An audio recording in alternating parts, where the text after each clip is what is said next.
help you learn and grow.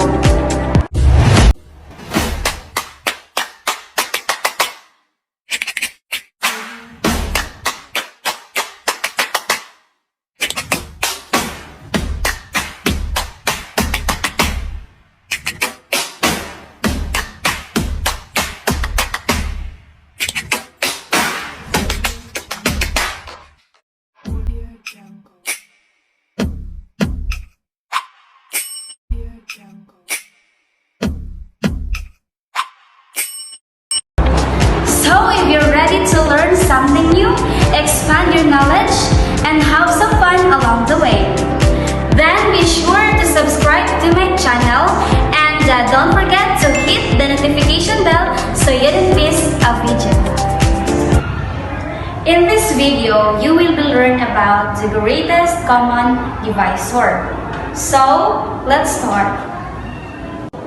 So what is the greatest common divisor? When we say the greatest common divisor, it is also called the highest common factor or the greatest common factor. So it can be defined as the largest positive integer that is a divisor of both numbers. So since the greatest common divisor has a connection in terms of finding its factor, let's differentiate what is factor and common factor. So when we say factor, this refers to a number that divides the given number evenly without leaving a remainder. Remember, it must divided evenly without leaving a remainder. On the other hand, when we say common factor, from the word itself, common. So this refers to the factors that is common between two or more numbers. So in order for us to find the common factors of two or more numbers, we have the listing of factors of two numbers and then proceed to identify the common factors among them. So now, did you get the point of the greatest common factor? If not, then let me give you an example. So we have here an example. What do you think is the greatest common factor of 8 and 12? Okay, the first thing that we do is to first identify the factors of the two numbers. So first, let us find the factors of 8. Okay, so we have 2 and 4. So we have to multiply 2 and 4 and that results to 8. Alright, so we list down the factors of 8. Second, let's list down the factors of number 12. So we have 1 times 12, we have 2 times 6, and we have 3 times 4. So as you can see, if we multiply 1 times 12, that results to 12. And if we multiply 2 times 6, that still results to 12. And lastly, if we multiply 3 times 4, still it results to 12.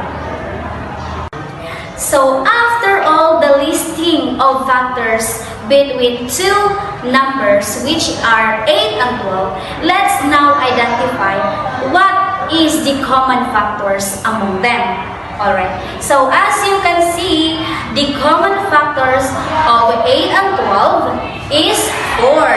Alright, so the GCD or the greatest common factor of 8 and 12 is 4.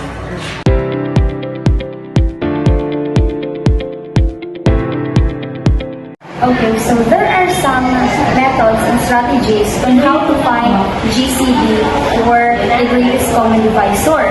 So first method is the listing method.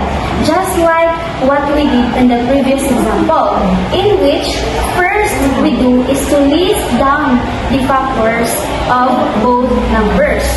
The second is to identify the common factors among them, and lastly is to identify the greatest common factor among the two numbers.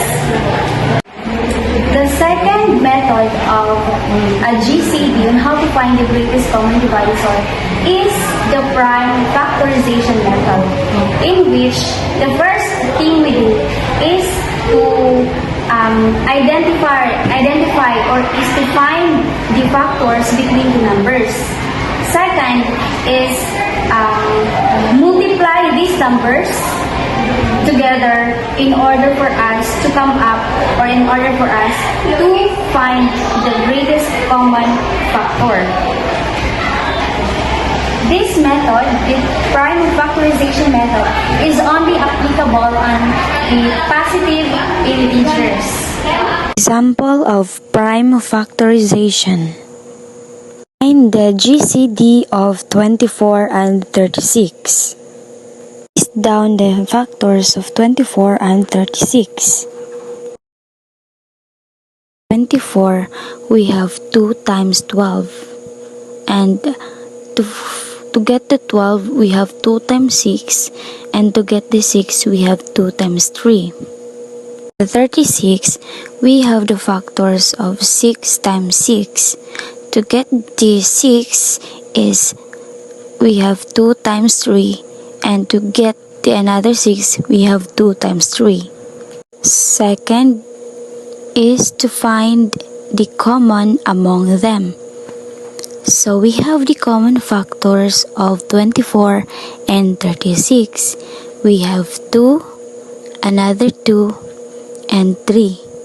If we multiply 2 times 2 times 3, that results to 12. Therefore, our GCD is equal to 12. Okay, did you now fully understand what is greatest common divisor? Well, for further understanding, let's apply greatest common divisor in a real-life situation.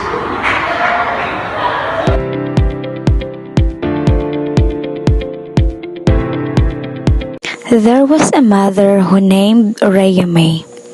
She is a mother of 4, 2 sons and 2 daughters. She is a widow and wants to divide their land to bequeath it to her 4 children, but she doesn't know how to do it. She must find ways as soon as possible for her land to be divided, knowing she has illness. Until she came up to visit the DAR office for some advice.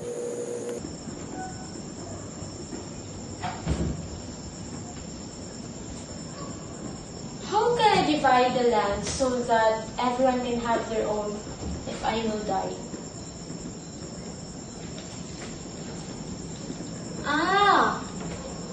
What if I will go to the DAR tomorrow? Maybe they can help me and ask for advice. Oh, okay, good idea.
Good morning. Please sit. How may I help you, ma'am? I'm here because I want to ask some advices, ma'am. I have a problem about the land that I want to give to my children. Okay, so I know, ma'am, that that problem is very difficult to solve. So, to have a fair distribution of land, here's what we do. Since you have 4 children and you have 12 acres of land, so we do the listing method to find the greatest common divisor between the two numbers. So first, let us list all the factors of 4. So what do you think are the factors of 4? We have we have 1. We also have 2 and 4. All right, that's correct. So after finding the factors of 4, let's proceed to number 12. So the possible factors of number 12 are, we have 1, we have 2, 3, 4, and 6, and 12. Alright. So now let's identify the common factors among them. So 4 and 12. Let's identify the common factors. So we have 1, 2, and 4. So these are the common factors of 4 and 12. So now let's identify what is the greatest common factor or the greatest common divisor among 4 and 12. So our GCD is 4. Okay, so GCD is 4. So now, since you have 12 acres and 4 children, let's divide our GCD to 4 since you have 4 children, right? So, 4 divide 4, that is 1. And we also must divide 12 acres by 4. Okay, so 4 is to 12.